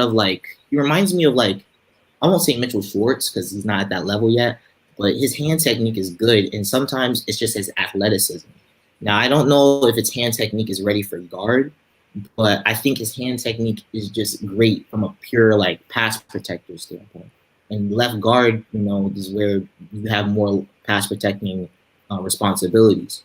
So I just feel like that, is a good fit if you want to go the Kyle Pitts route. I personally want Hayden Hurst to have more time and see what he can do because while he's not super young, he has a lot of potential. And I like what you said. And one last thing about Javon Holland. Javon Holland, he's a little bit more than fast. He reminds me of like the Cormo of linebackers, or Cormo of safeties. He's quite instinctive. It mainly shows up in the run game, but he has some instincts in the pass game where he can play slot corner. He can maybe play outside corner, like maybe Richie Grant vibes a little bit. He can play post safety a little bit too and run from sideline to sideline. I've heard that he's a good communicator. And that makes me think, you can run a whole bunch of like things with him. You can have him in the slot if you want some other corners or other people to play safety. For example, maybe Isaiah Oliver's line at safety and people get confused. And you want to disguise coverages, add in blitz packages, add in run defense. All types of things can be done with him, on the field. And I know I'm taking up a lot of time, so I'll wrap it up. But essentially, there's a lot of guys that I like in the draft, and I actually have a lot more guys. One guy who you want right now. One guy that I want right now. Oh, that's hard. That's hard. Come on, no. That's what you're supposed to do. It's supposed to be hard. This your time. Well,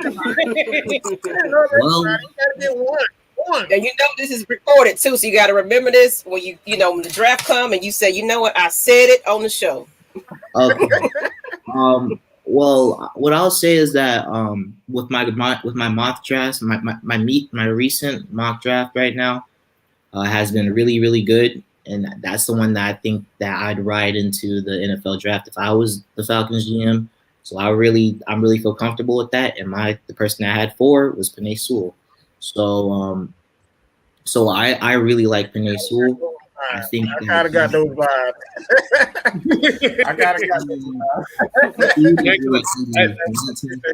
Hey, look, because I was about to say he made a couple picks the other show ago, and I said, wait a minute, me and him had the same damn picks. He talking about damn Javon Holland and Quincy Roach. That's what I had in my mock draft. Right.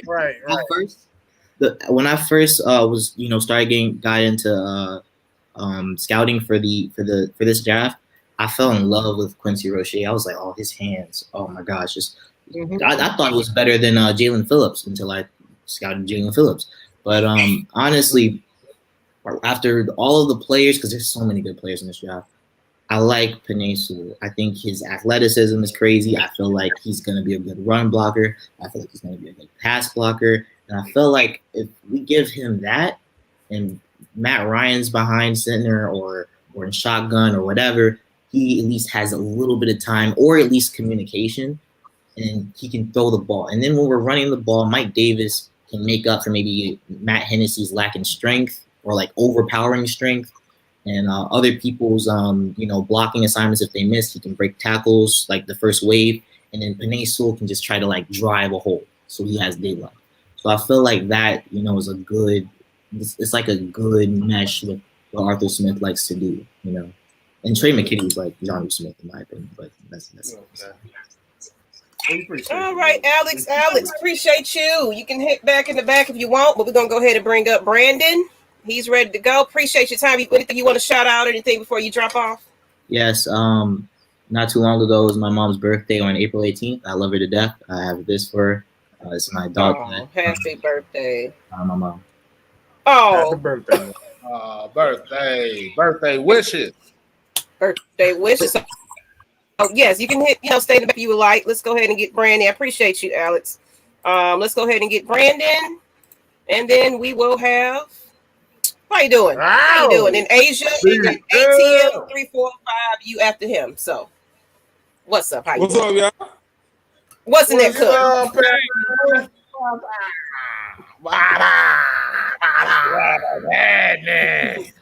Man, Mike, Kstlyz, what's the dealio? Hey, we asking you, man. What's good? It's your time right now. What you got to say about this draft? Who you want? What do you think the Falcons are going to be doing right about now? Honestly, though, Maggie T, don't bring me no more first-round corners. I don't want no more first-round Falcons. Bring me Kyle Pitts to the Benz, baby. That's my dog. BL. Hey, they say, why you say that? Look, go on and strengthen your strengths. And then get me a back in the second round. Look, give me a back in the second round. That's 2 in the second round. I feel like this, man. Like, let's try to establish good leads and then let Dean P do his thing with the defense. Right. You know what I'm saying? And as far as I heard that people talk about like safeties and edge rushers, look, bro, you can go get you a Paris Ford, you can go get you a Rashad Weaver, you can go get you some players that can fit in a scheme with a coach that knows how to coach, bro. Oh, those are keywords. Coach that. Man, that's right there. That right there. That's it. But you cannot. Hey, Mike, Kstlyz, you cannot pass up on a blue chip talent to say, okay, we're gonna trade back. Because then you got to hit on every pick. Mm-hmm. Then you got to hit on every pick. You're right. This boy, him. Hey, Kyle Pitts. Look him. With Matt Ryan, Julio Jones, Calvin Ridley. So he get in that receiver room with Calvin Ridley. Calvin Ridley like, look, do you rock like this? Julio like, do you rock like this? All off the top, it's an investment because he's learning from it. Mm-hmm. You, man. And then look, I ain't gonna lie to you, man. We still got years left in Matt Ryan. We don't have to just throw him away. Exactly. And a lot of people think that we and yes, he definitely got a couple, a few more years in him. I definitely do. But at the same time, we still definitely look at that future. But I definitely don't, like you said, Kyle Pitts in the 4th, and then we draft somebody on down the line. Or what Kstlyz said, we got a couple of more quarterbacks we might be interested in the next draft. But look, though, what if Shanahan don't take Justin Fields, though? Man, if Shanahan takes Kyle Pitts, man, I tell you, take Kyle Pitts, Kstlyz. He probably gonna take. Let's say Matt Jones, Justin Fields. He might take another quarterback. Let's just say hypothetically. Okay. If Justin Fields or Kyle Pitts sitting there, what the Falcons gonna do? If they take Fields, they know they're gonna sell some tickets. Mm-hmm. That's true. Kyle Pitts, they know, okay, shit, we got us a little something now. Now defense has got to say, okay, how we gonna play these guys? We gonna play a cover 2 with them 2 high safety and let that guy run down the middle, or we gonna play that cover 3 with that 1 high safety, and then we got them guys running up the seam, Kyle Pitts and the Julio, or Kyle Pitts and the Ridley. How you gonna play that? Yeah, that's just matchup nightmare. The only thing I would say is we have been drafted for need for too long, and it ain't getting on jack shit. Let's be real. Too long. When we drafted for need in 2015, we passed on Todd Gurley and a few other guys for Vic Beasley. Todd Gurley, Desmond Trufant, Takari McKinley. Who else? Oh God. Matthew. Oh God. You got And I'm trying not to read down the names of the tag draft, so I don't want to say. Yeah. We on a positive note tonight. That's the past. That's the old regime. How about that? So that's the Smithers regime. I don't want to have to be calling Terry Fontenot Donald Faison up in here. I don't want to have to be calling him that. You need to say this. And what else you got, Brandon? Leaving? Go ahead. I want to get the ATM. Go ahead, Mike. Let me say this real quick. Love your show. Hey, man, we appreciate it. We appreciate you. You can hang in the back if you like, but go ahead, Mike. You can stay for a minute. Yeah, just go. Hey, Brandon, I'll just say this, man. What you just said about drafting the need, the Falcons, Terry Fontenot pretty much stated exactly that. He's not going to reach for a need. He's not going to draft a need just because we got a need. He's going to get the best player available. So that came from him and him personally. So your idea, that's something. What you said is pretty much exactly what Terry Fontenot, and I totally agree. As far as that aspect, if you got a guy that's a blue chipper, the guy's a blue chipper, and he's a blue chipper, you get him. Just because you got a need, that's what you do. So I appreciate you, bro. We appreciate you, dog. You still ain't tell us what was in that cup, and then we're gonna bring Asia on. What's in that cup? Let me come back after everybody get done. I'll chop it up with you. No, just stay. I'm gonna put you off the screen. Y'all can just kind of hang back in the lobby. You know, we kind of kick back in the end, so. You can stay on the screen. You know, you can stay in the back if you like. I'm gonna get Asia on the screen. All right. It's a party, y'all. We're gonna be doing this for the draft too, people. So, you know, it's gonna be an after party for the draft party. Trust and believe. So we got Miss Asia. Are you ready? There she go. I'm so excited. I'm excited. You know, that's my girl. I'm sorry.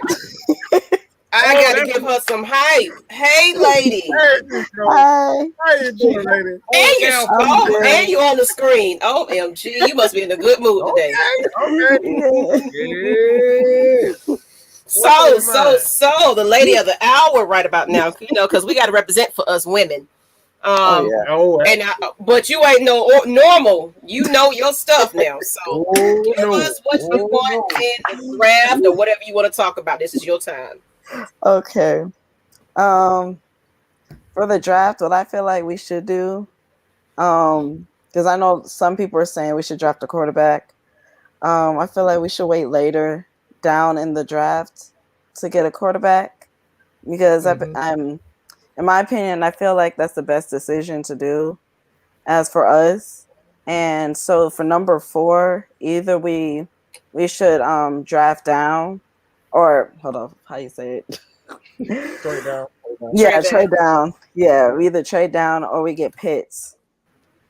What I think at this point, I feel like we should trade down, maybe with like Denver or somebody who really needs that 4th pick, rather than if we get Pitts. I mean, it'll still be good, but I feel like we should trade down so we can get more picks in.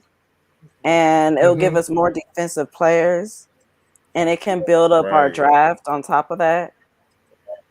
And then the thing is, if we get picks, it'll help our offense on top of that. We'll have more weapons, but I feel like right now we need more of a defense. And then we can get offensive players later in the draft, like quarterback, maybe a running back, or some offensive lineman. We do need a strong running back. I feel like we do need a strong running back. Totally agree. And the reason why I think that is because I'm gonna bring up one past game. Oh Lord. I think because when we played the Bears, that one was really bad to me.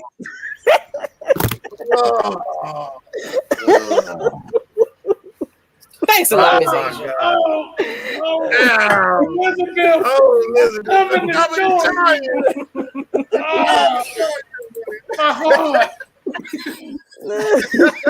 You see all this love Asia got in the chat. They've been waiting on this. Everybody showing Asia some love. Love it, girl. I'm glad you're feeling good too. Thank you. Yes. But yeah, that game giving us heart attacks though. Oh my gosh. It's like near the end of that game, it's like our defense just gave up. And they gave up way too many passes. And we do need a pass rusher. That's another thing. And we need help on the defensive line. We do. With Brady Jarrett, he can't be doing all that work by himself. We got middle linebackers and we got outside linebackers, but we need somebody, that a little key player that needs to help him, because Sanat, I don't trust him. And but we need a couple of defensive linemen that are big, because we always got these tiny. Yeah, we need some big old cornbread fans. We need men that walk in like this with their big old orbs. Like, yeah, we knock somebody down today. We need some Vince Wilfork. Joseph Thornton, I've been trying to get Miss Asia on the show for the longest. I just want her to get her confidence up, because she can join us. Because we need another lady. I've been trying to recruit her, but it's only time when she feels ready to do it. Take your time. Exactly. When you're ready, but the invitation's been open for Miss Asia people, so maybe she might, we might bring her on a couple more times. She got the confidence to come on here today, so that's a shock. Surprise! I love it. And look, and she got the knowledge, and she agrees with the run the damn ball philosophy. And she's a moderator in the chat, so she already got her status. So we definitely want to get her on the show. But Miss Asia, I'm so glad you came on. Any last words, anything, any shout outs, anything you want to promote for yourself? I want to shout out to the fan base, to everybody in the comment section, the three of y'all most definitely, and I really thank y'all for inviting me on the show, and I want you guys to have a good night, and God bless all of you guys. I'm gonna still be in the comment section, but you made my night coming on here, Asia. I'm not gonna lie. I'm all grins right now. I'm my best friend. It's like, because when we value like John Kelly, all these people that come on, it's a family now. LS, everybody, ATM, like these names, Brandon Levy. You know what I'm saying? Y'all are a family to us, so it's like, Hercules. That's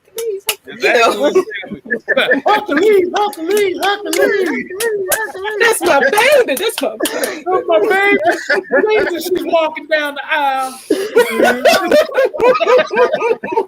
All right, Miss Asia, but we're gonna go ahead and bring on ATM. He got some things to say, but you can hang in the back if you like to as well. Put him on the screen, and then of course, if you want to drop off, you fine as well. So, all right, thank you. You're welcome. You're welcome. So let's go ahead, ATM. What you got to say, sir? What you got to say? Then we're gonna close it out with ATM, and then we're gonna go ahead and because we took up all of y'all time, about 2 hours worth. So go ahead, ATM. How you doing, Miss Maggie? Hey, ATM, we still ain't seen your face one of these days. One of these days. It will be, but I got a problem with Mad Mike. I got a problem with Mad Mike and just KSTYLZ right now. Y'all done ruined my day for the second time again.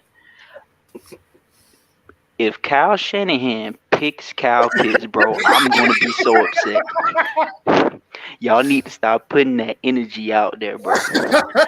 No. Here's the thing. We didn't put the energy out there. That was in the chat. Yeah, we were reporting what was in the chat. That ain't my idea. But my eyes are open. Hey, look, I can't upset my homie right here because he's my ear to the street. He's our ear to the streets as well. Oh yeah, ATM. Yes. My thing is, word. Everybody focus on that first round pick. I'm still struggling trying to figure out, are we gonna draft a safety, a left guard, or edge rusher in the second round? That's what's really bothering me. Yeah, because we definitely got needs in those areas, and everybody keep thinking of just that first round pick. Like we got a lot more. Like everybody think that's the only pick, or they act like that's the only pick we got. Excuse me.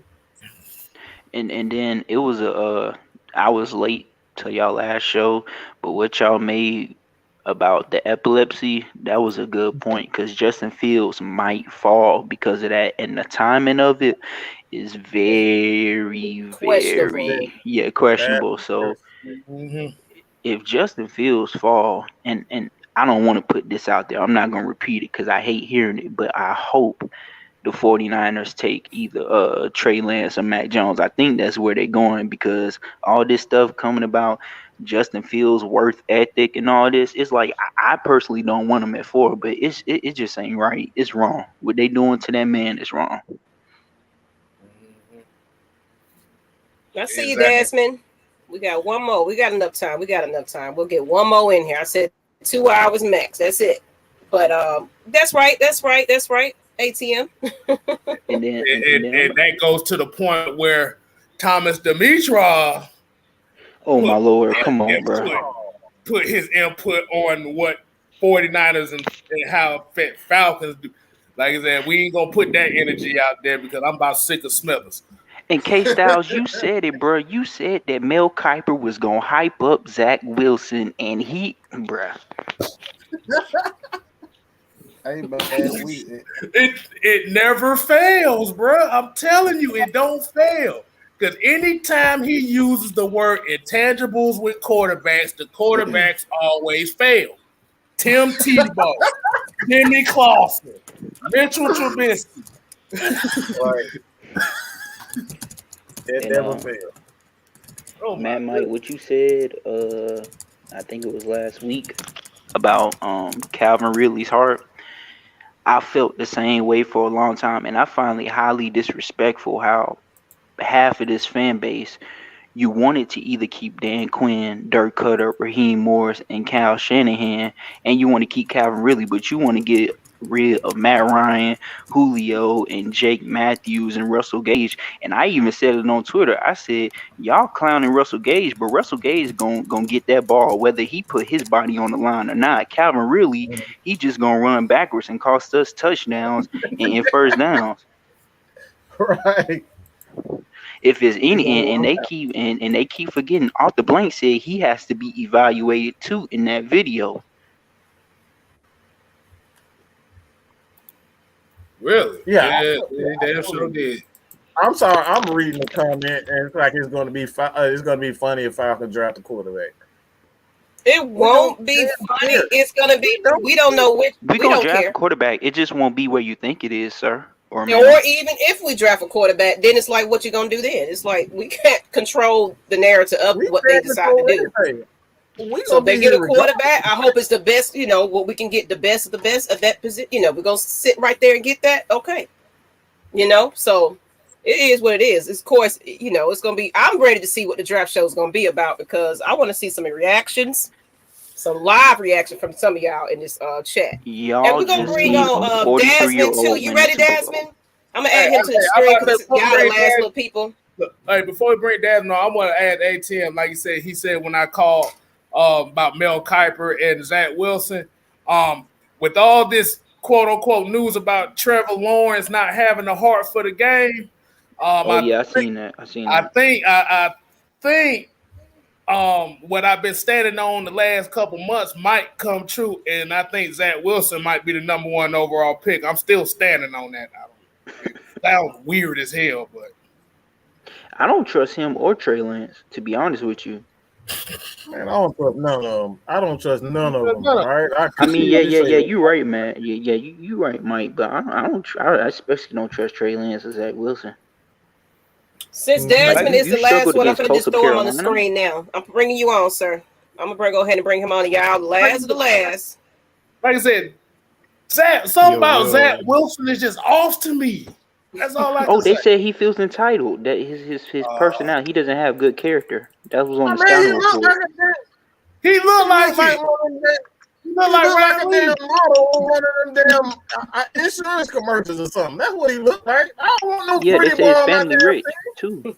How you doing? I want somebody who's ugly. I want an ugly motherfucker on my team. I want somebody with big ass head, big ass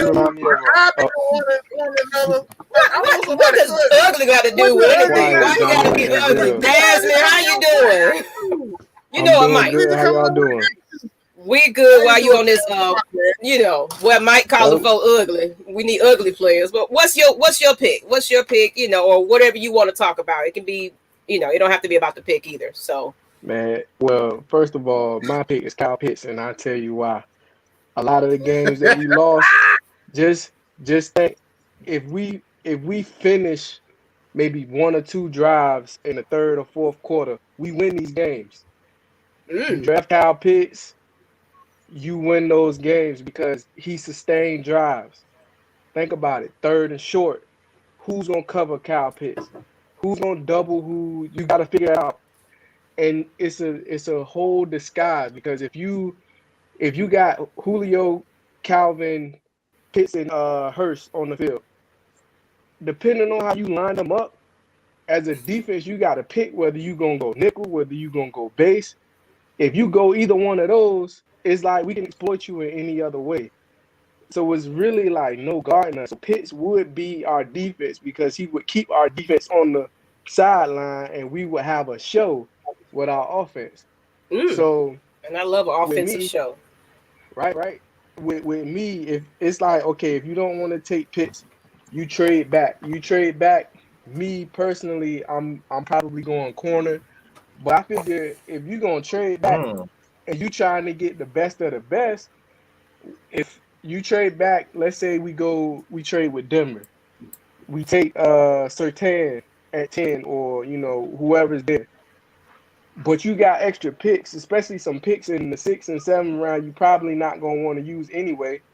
So why not trade back into the first round and pair somebody like Michael Parsons up, and now you have Debo and Fourier in the middle, and now you got somebody like Michael Walker and Parsons coming off the outside.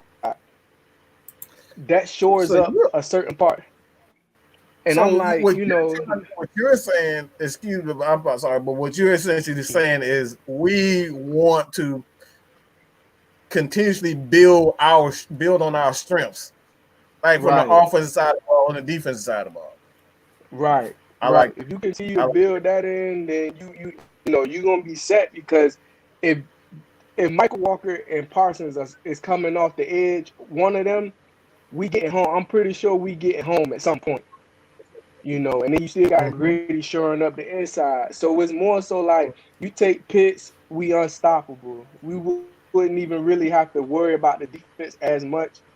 But if you decide you do want to go defense, I mean, you put Surtain on the other side, AJ, and you got Parsons in there with our linebacker core with Grady Jarrett in the middle, we should be fine. Ooh, I like that. I like that. Okay. See, that's why we love AFN around here, because the fans are experts. They better than my Mel Kiper Jr. podcast.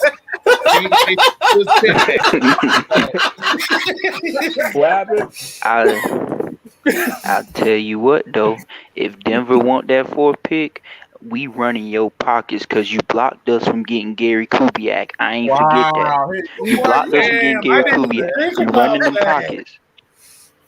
Oh, I didn't even think about that. Yeah. Run them pockets. I think what's his name dropped off. He lost the signal. He'll probably be back. But we about to Debo there. Yeah. That scorpion in the bitch. Get over here. Give me all that. That's fair. I want all the picks. I want to plug something in real quick. Go ahead. Follow me on Twitter at ATM3405. I got the quarterback at 4 receipts, so I will be dropping them. I keep the same energy. Y'all want to see something funny? Just follow me on Twitter. I got all the receipts. Say it again. ATM 3405. Oh yeah.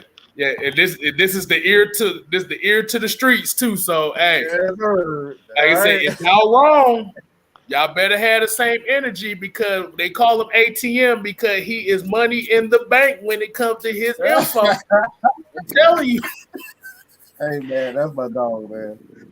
I wish we would have played the Rams this season. Hopefully, we see them in the playoffs, because I don't like Raheem Morris. It'll warm my soul to beat Dan Quinn, Jeff Ulbrich, Raheem, and Kyle Shanahan in the same season. It'll just make me so happy. Hey, right, Steve all Falcon right. too. Steve Falcon for life. He's Oh definitely yeah. he's on Oh yeah. Twitter also. So, but hey, just follow us on Twitter, man. Follow everybody on Twitter, man. Exactly. We finna get into this after. Well, not after shot. What is it? The 2 point. 2 point. We got so 2 many. Final thought. Whatever. Whatever the hell we do. 2 point. Then whoever hanging in the back will it'll be the after party. You know. So you know, that's pretty much it. Pretty much it, people. You got a Twitter account. Go ahead, follow us and follow AFN, Miss Maggie T on Twitter as well. Mad Mike Sports, Just Kstlyz. We're all on Twitter. We're all on Instagram, Facebook. We're everywhere you want to be because people are hitting me up about this draft show. I got 2 people that, well, ATM is one of them. And there's another person that wanted to be on the show. So, you know, we're going to open it up to the fans as well. So, it's going to be just fun. It's not going to be a traditional show like we normally do. It's just going to be free for all. We all watching it with you. That's what we're going to be doing. So it might be some guests and everything else, but other than that, we kicking it back with y'all that night. So sound like it's going to be a lot of drinking. Oh yes. Hey, it could be. It could be. It could be not. What's the cover charge at the door? Hey, you watching? You are. Hey, if you hit the like button and all that stuff, you here with us. You already in the game. $4.99. All right, that's all it takes. But if you want the VIP pass, the $4.99 is where you gonna get it. All right. The super VIP. But on that note, people, let's go ahead and close it up. Get on out of here. Yeah. Go ahead, let Mike. me say this. Again, what we said earlier, man, this is all about love. This is all about coming together as a fan base. All right. You don't have to be Atlanta Falcons fans. John Kelly is a Saint fan. You see, we sit up here and we talked about the Saints. Yeah, the Bucks fan. We got a Bucks fan also. Like, it's all love, man. Everybody is welcome here at Atlanta Falcons Nation. We are the nation. That's what that's for. So we're gonna keep it positive. We're gonna clown each other. We definitely gonna clown each other. That's a must. That's what we do here. All right, but hey, man, check out your boy ATM. As a matter of fact, ATM, tag all of us in a post, and we'll reshare it. And we'll definitely reshare so everybody can find everybody on Twitter, man. So everybody just check us out, man. That. Thank you.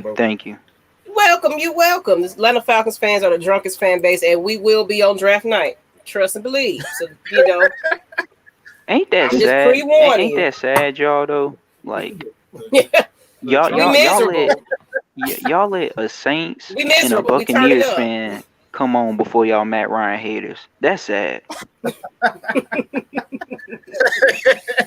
Thank you, Falcons Nation. Thank you. That's all I got to say. Subscribe to Atlanta Falcons Nation, Matt Mike Sport, Just Kstlyz, Miss Maggie T with the Hawks news. That's all we got. And Lust Exchange, me and Miss Nikki. That's my show. If you want motivation, I got it for you. Oh, when y'all dropping the merch? Because I seen it on Mad Mike Community tab. Well, that's affiliated merch. Once we will definitely AFN on. We'll let y'all know about that. Exactly. Okay. That's more of affiliated, but we do get commission for it. So go on there and get that shirt as well. So we do get something from it, and we appreciate y'all. But yeah, our merch will definitely announce. We taking suggestions too. Some people said they want heavy hitters shirts. Some people want AFN. So let us know what you want. Definitely, we're gonna make that happen. But that's all I got for you guys. Yeah, we fuck around. We're gonna fuck around. We're gonna get the KSTYLZ out there. Oh Lord, everybody. but like I said, we appreciate everybody that came on, chopped it up with us. ATM, Alex Edwards, LS, Asia, Brandon, Dasma. We appreciate y'all. John Kelly, appreciate y'all tuning in with us, chopping it up, giving y'all thoughts. We appreciate everybody in the chat, everybody watching us right now. Like I said, follow Atlanta Falcon Nation. If you haven't already, Just Kstlyz. The only thing I'm gonna say is Farmer Friend merch. get some Farmer Friend. That's history, sir. That's history. We don't need a Farmer Friend shirt. No. We can do the Farmer Friend. We just gonna say not no more or something like that. I had to come up with something for that. I had something for that. I like that, Tev. When they run the damn ball with the Falcons on the back. Oh yeah. Okay. Yeah. Miss Maggie T, write that down. I'm writing that down. Hey, can I say one more thing? Go ahead. This is gonna be my 2-point conversion, and I'm surprised Matt, Mike, or just KSTYLZ ain't said this. And this deserves a powder toast award. Oh Lord. Vincent Kennedy McMahon. Wait a minute. Before you do it, go right ahead. How do you manage to bury Bray Wyatt at WrestleMania? What does Randy Orton gain? Yeah, my feelings were hurt about that victory. Yeah. Randy Orton don't need nothing else to damn win right about now. Come on, man. That's why people go into AEW, basically. That's why a lot of them wrestlers go into AEW, and that's why, me and Mad Mike was pissed on Twitter, bro.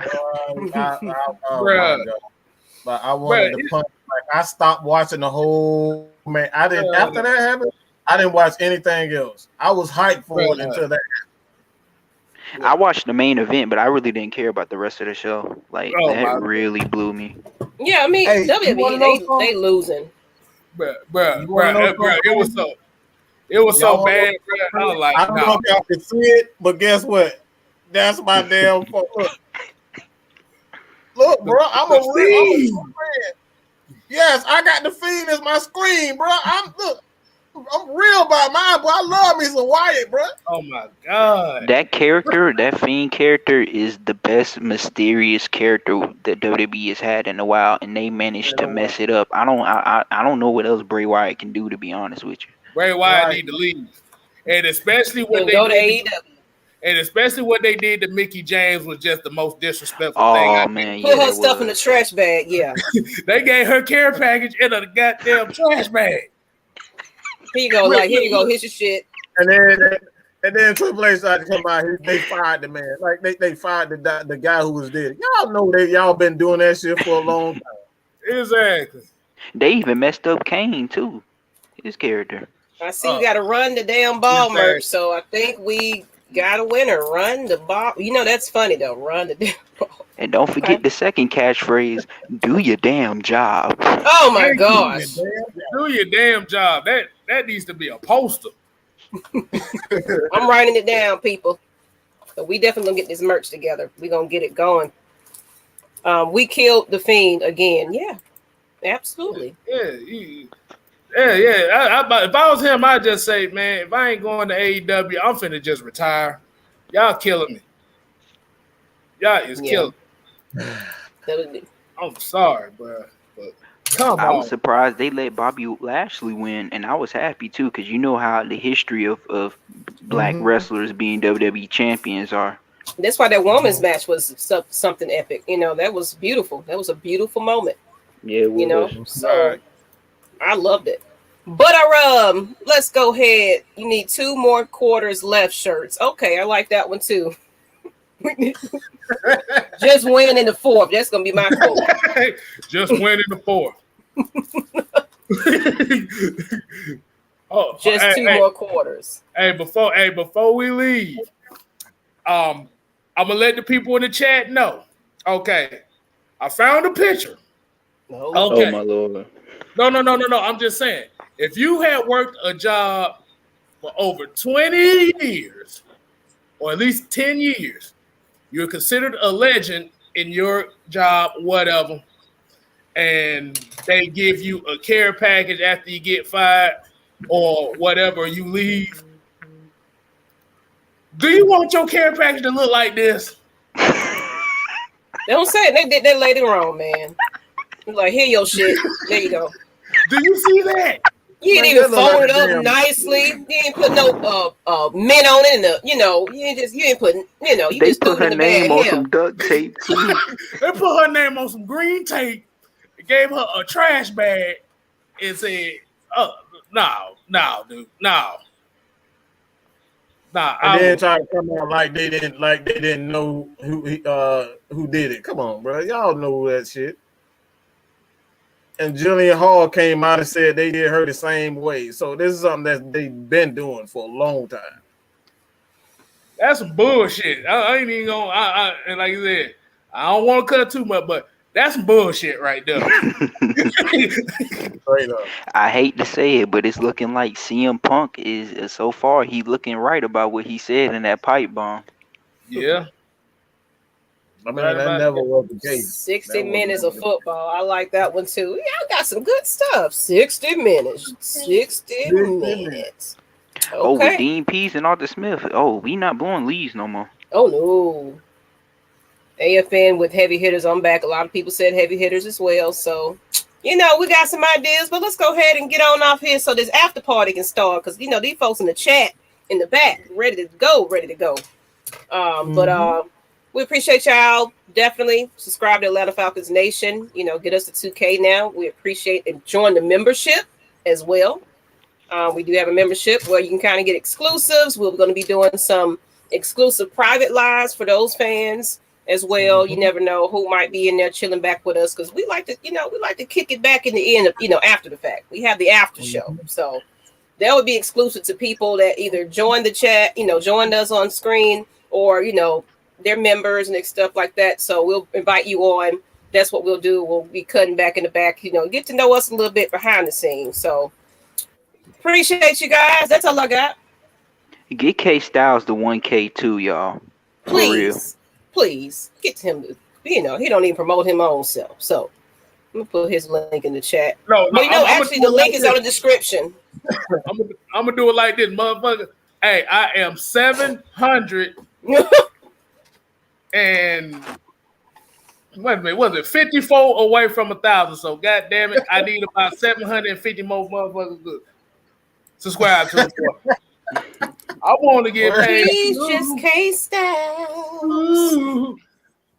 And remember, we got the draft show too, so y'all better be on the watch out, cause I'm just saying, y'all gonna catch something y'all ain't used to saying. I'm just gonna leave it at that. Who want me to shake some dreads? Go on somewhere. Oh God. Y'all finna get me hyped in here. I'm finna go ahead and put that song on. My bad. I'm sitting here fighting off a demon child over here. Oh Lord, my child. Yes. My child says time to go. Y'all ain't got to go, but y'all got to get the hell up out of here. Got to get the hell out of here. Appreciate y'all. Out.